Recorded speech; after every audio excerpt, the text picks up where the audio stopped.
like at this time to welcome Delegate Cliff Hayes to This Week in Virginia. It's been a while since I've had an opportunity to have an interview with you. In fact, it was way back when we were doing This Week in Richmond in the studio back pre-COVID times. Delegate Hayes has been a member of the General Assembly since 2016, but before that served in Chesapeake City Council from 2004 2012. Delegate Hayes represents a portion of Chesapeake and portion of Virginia Beach, and is a native of Chesapeake, graduate of Norfolk State University with a BS in Computer Information Systems, and then the list goes on. Cambridge University, Carnegie Mellon University, Harvard, MIT, all picking up additional education in the field of cybersecurity and information. And Angel Miner, my co-host, and I are just delighted to welcome you to the show. And Angel had some initial questions that she wanted to ask you before we hop into matters like JCOTS and other subjects. So, Angel, take it from here. Thank you. Delegate Hayes, what sparked your interest in becoming Director of Technology? Well, Angel, this whole thing of technology, I was pricked in by conscience, if you will, probably at the age of about 13, where my good friend and I kind of came together, challenging each other in sports, et cetera. And we decided to challenge each other writing computer programs as our parents bought us our first computers. Back then, it was a Tandy 1000. And we would write computer programs to make the computer do certain things, if you will. And that kind of sparked my interest in technology, and went on to college to major in computer information systems while there. And the rest is history. I developed a career in technology as well as management in that space as well. You majored in computer information systems back Correct. in the 90s. Did you have any idea that technology would be as big as it is now as it was back then? I had no idea. And back then we used to hear from our professors to tell us that technology is changing really rapidly at a fast pace. But lo and behold, we probably didn't fathom the levels of technology that we have today. I can tell you, I remember reading in some of the textbooks, et cetera, that one day we would literally be able to see the person on the telephone that we were conversing with. Interestingly enough, that's like, second nature today for someone to hop on Facebook Live or stream live as we're doing even now. Mm-hmm. So, it's something that we never fathomed to this magnitude, but that's technology, right? Yeah. It grows, it changes, and it changes at a exponential speed. So many of the members of the General Assembly have a background in one area, and then they serve on committees that are not necessarily connected with their background. Delegate Hayes, yours has to be unique, that you chair the Communications, Technology, and Innovation Committee in the General Assembly, and that you've just continued the work that you started back in high school on through college that you're doing now in the General Assembly.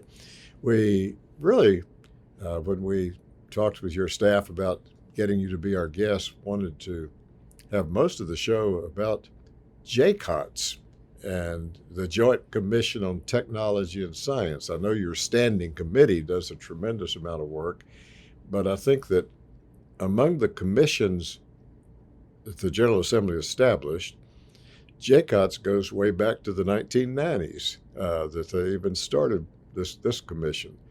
And you chair that commission all the work groups. So jump right in and update our viewers about what this commission is doing.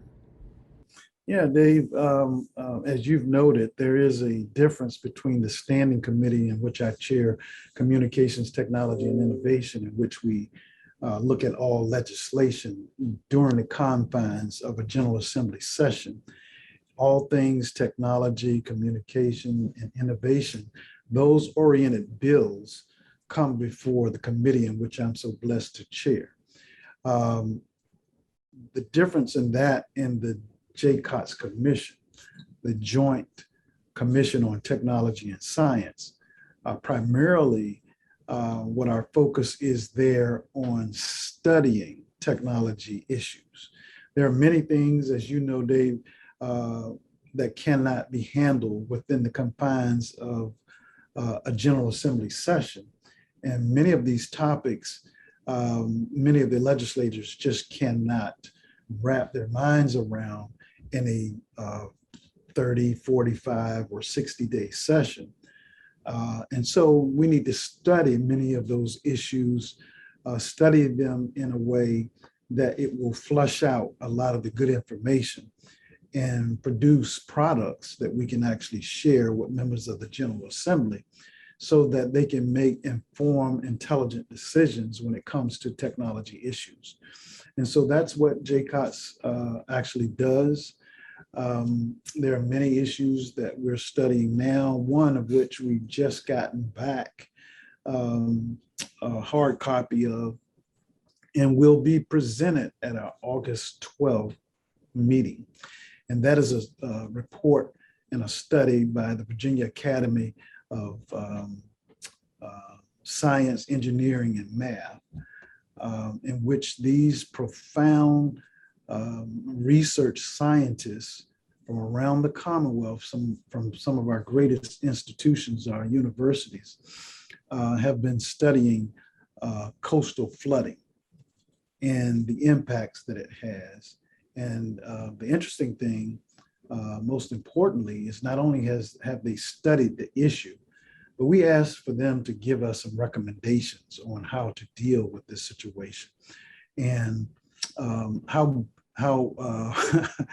unfortunate it is to get a study back, right, and then not have recommendations. For we would be left right in the posture, I believe, that we would have been in at the beginning of the study. So I think it's valuable information that we are getting back from that organization, and they're making some recommendations, and we'll pay close attention to that moving forward. And that will allow us to then derive from that certain pieces of legislation to try to deal with this enormous challenge that we have in the Commonwealth. Then also, there are all things cybersecurity. We know that we're in this age of the Internet of Things, IoT as we call it. There's not much, Dave, that we have that's not in some form or fashion connected to the internet in our daily lives, in our businesses, in education, in healthcare, in science exploration, in our banking systems, in our economy, in commerce. Just about any and everything in every way that you can think of, we're connected to the internet. And so it's important for us to understand how important it is that we protect and make sure that secure is that infrastructure and platform in which we handle many of these systems that are not just niceties or nice things to have, but we've learned over the years, it's pretty much necessity. And so it's important that these systems, that these platforms, that the internet and that all of the connectivity is actually secure. And so JCOTS has done things to make recommendations in that regard as well, including making sure most recently that consumers of the Commonwealth of Virginia have their data protected. It is quite interesting that when most people are online, they do not realize how much of their personal identifiable information is out there floating around, and not just floating around, but as they're visiting sites, much of it is actually captured by online platforms and companies that have these sites versus their own abilities to protect themselves. And so what we have done during the last session was to put together House Bill 2307, which was also the cognate of Senate Bill 1392 by Senator Marsden, who also is on JCOTS.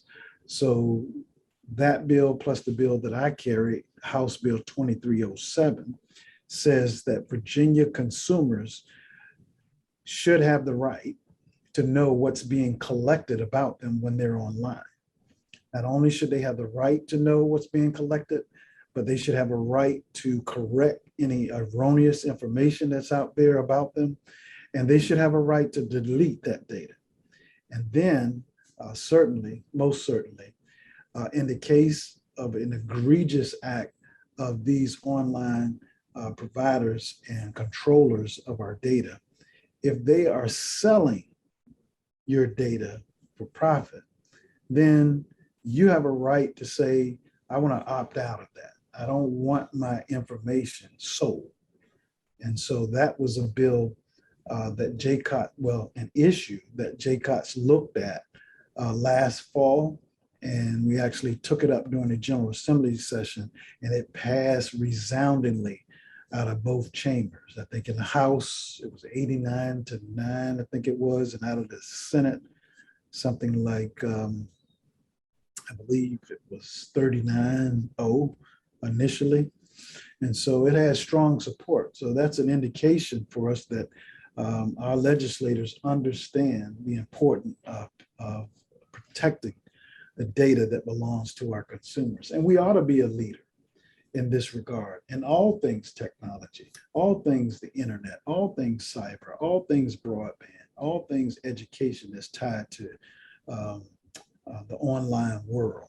Because depending on who you talk to, there are some studies that have shown that upwards to 70% of the world's internet traffic flows through the Commonwealth of Virginia, through our data centers. And if that is the case, up to 70%, then we ought to be a leader when it comes to protecting our consumers' data and making sure that in the case of technology, that we be a leader. You know, Dave, it's interesting that New York has become the financial capital of the world, right?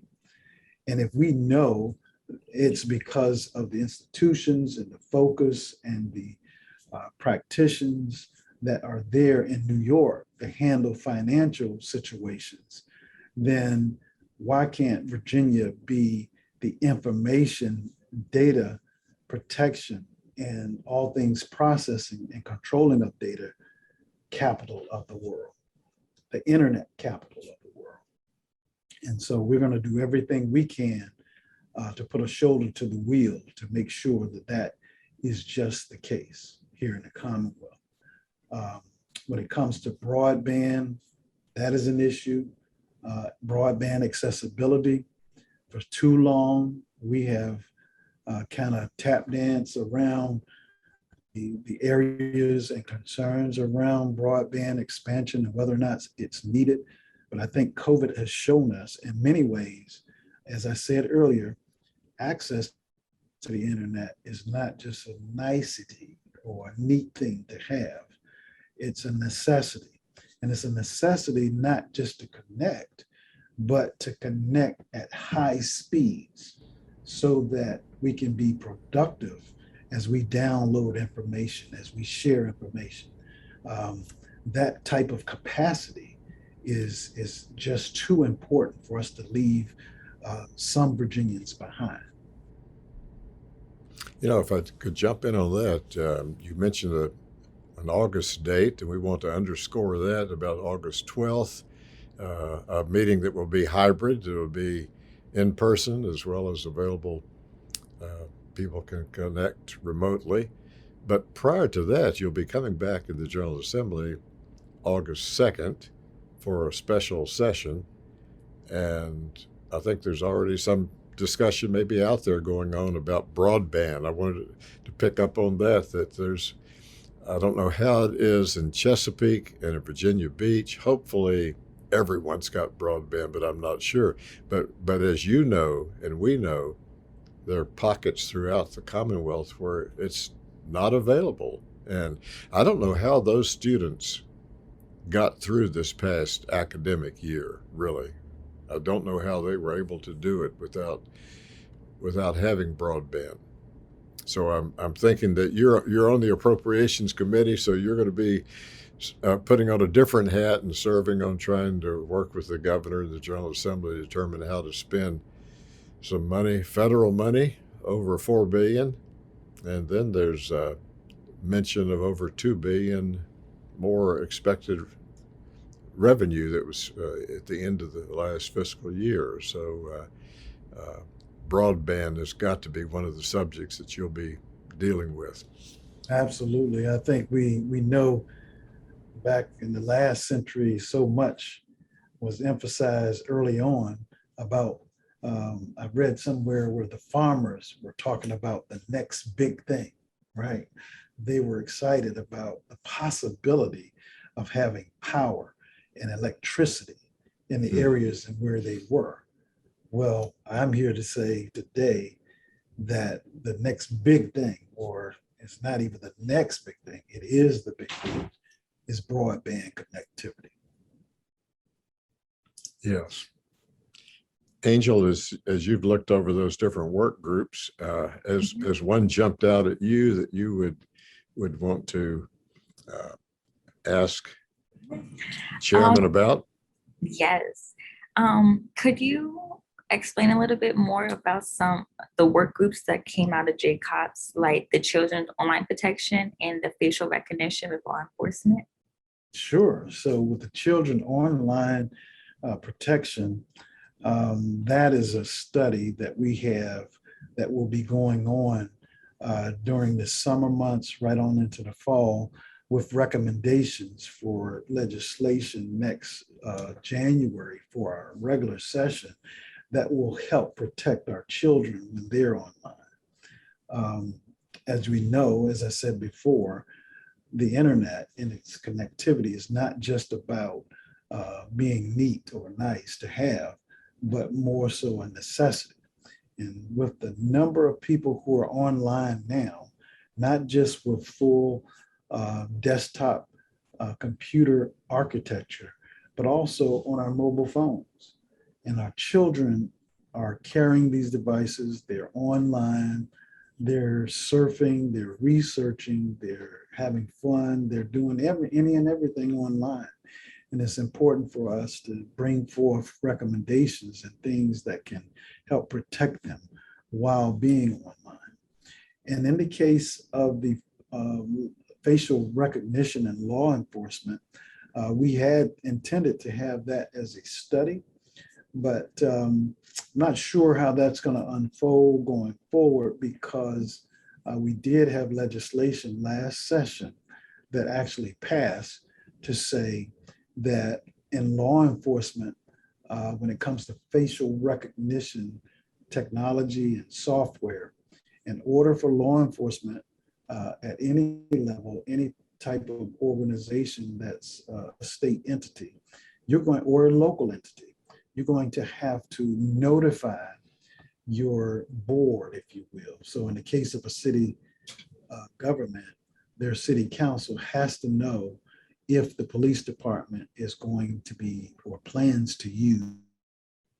We have had our challenges on our end on technology during this time while we're talking to the chairman of technology and the chair of JCOTS. We'll be checking with our provider, and Delegate Hayes, we do have another member of our team who may take our discussion today and take some portions out when I guess it was my computer with my connectivity that was messing up. I was thinking when you talked about it when you were age 13 and got your first computer, a Tandy. I was older than you when I got my first one, but about the same time, or maybe I got my Tandy before you did. And I knew nothing about computers. And after being up all one night trying to figure out that Tandy, I was sitting outside the Radio Shack in Richmond where I bought it the next morning. And I said, I need to return this computer. And they said, why? Is there something wrong with the computer? I said, not at all. It was me. I can't figure it out. And after that, later that day, I bit the bullet, paid probably twice the amount, but got one that was a forerunner of the Apple, the Macintosh. And I was able to use it as easily as I had used my typewriter, really before, my memory typewriter that I used prior to that. So if I had been in Chesapeake and could have called on some young experts, they could have said, oh, this Tandy, you can work the Tandy. In fact, I'm impressed that you were writing programs when you were there, you and your friends. What is a Tandy? Oh. It was a model. It was a type of computer. Like one of those big computers? It was a desktop. Mm-hmm. It was a desktop computer, but those computers back then, desktop computers, were just kind of coming on the scene, if you will. And they did not have the RAM, neither the hard drive capacity anywhere close to what's going on today. And so in order to make a computer program work and run, you had these discs, like 5 1/4 inch discs. And each disc was limited in how much information it could hold. And so, say for instance, for a word processing program, in order to start up the word processing program, you would take one disk and put it in order to start the program. And because of its capacity being limited, if there was something you wanted to do, like insert a graphic, you had to take this startup disk out, get a clip art disk with all the clip art, insert it, and then you could, in the case of making a flyer, put a nice little clip art in the middle of your picture.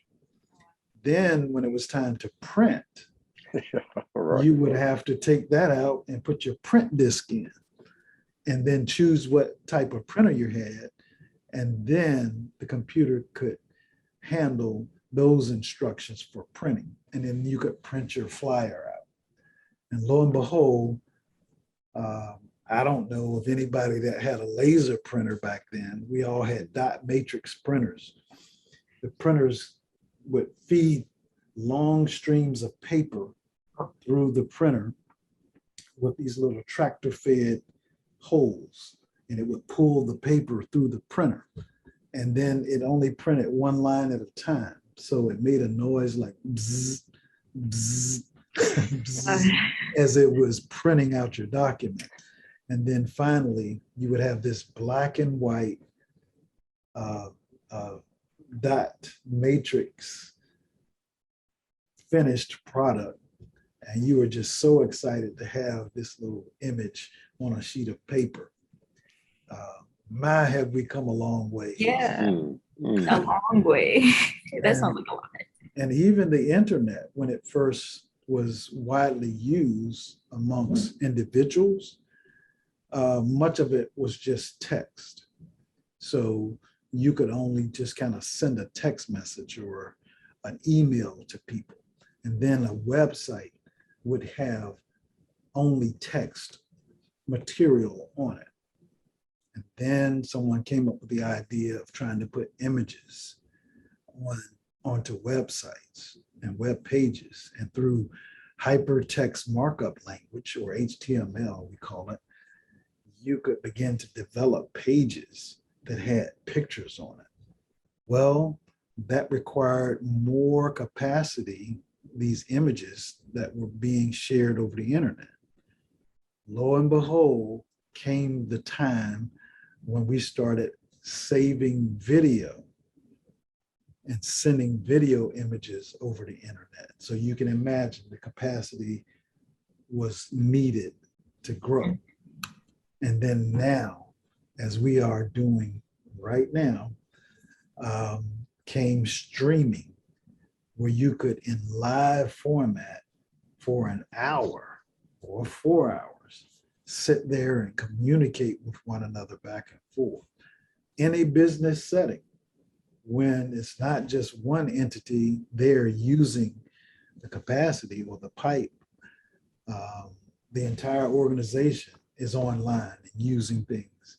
And here we have cloud computing now, where we used to store everything on-prem or on premises. Now, much of that is being stored in the cloud. And we have to access it daily throughout the day in our work environments. And so if that's the case, you're going to have to go up and pull down that information. And so we have to have the capacity in order to do so. And we see this need in every way. And our challenge as leaders of the Commonwealth is to make sure that every citizen, every community has the information technology capacity, right, to be online and to participate in our democracy, in our economy, and to do so without a bunch of barriers to that. And that's going to be our ongoing challenge, I believe, as we move forward in the General Assembly. Delegate Cliff Hayes, it has been great to have this conversation with you. You took us back into the past that Angel didn't know, and you've brought us up to date on what the General Assembly is doing. And your last comment was a great wrap-up about your work. August 12th, people will want to be connected, and there will be other meetings of JCOTS coming up soon too, and we'll keep those publicized. So thank you very much for being on This Week in Virginia. It's been my pleasure.